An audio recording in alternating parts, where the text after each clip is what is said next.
పైకి కిందికి ఆడుతూ ఉంటుంది ఒక కంటి గుడ్డు. కన్ను ఎర్రగా మారిపోయి ఈ కంటికేసి చూస్తూ ఉంటుంది. ఎల్వి ప్రసాద్ ఆసుపత్రికి వెళ్ళినా ఇది నయ్యవరే. మరి ప్రపంచంలో కళ్ళ డాక్టర్ లేరా? కుబేరుడి దగ్గర డబ్బు లేదా? ఎంత డబ్బు ఉండని కొందరికి కొన్ని యోగాలే ఉంటాయి, కొన్ని యోగాలు ఉండవు, అంతే లెక్క. మనం కుబేరుడి కంటే గొప్పవాళ్ళమా అండి? ఇప్పటికీ వాడి కన్ను మారలేదు.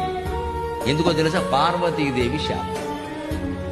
వాడు కుబేరుడుగా ఉండి తపస్సు చేసినప్పుడు శివపార్వతుడు ప్రత్యక్షమైతే అమ్మవారు బాలా త్రిపుర సుందరి. బాలా అంటే 16 ఏళ్ళు.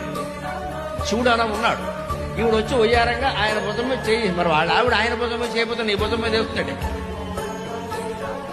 ఆ బాలా త్రిపుర సుందరి వచ్చి, బాలా అమ్మవారు వచ్చి ఆయన భుజం మీద చేయేసి, వీడేమనుకున్నాడు, వీడి వెధవ దృష్టి వీడిది కదా, వీడు స్వర్గానికి వెళ్ళినా వీడి దృష్టి మారలా. అందుకే నేను చెబుతుంటాను, నువ్వు కైలాసానికి వెళ్ళి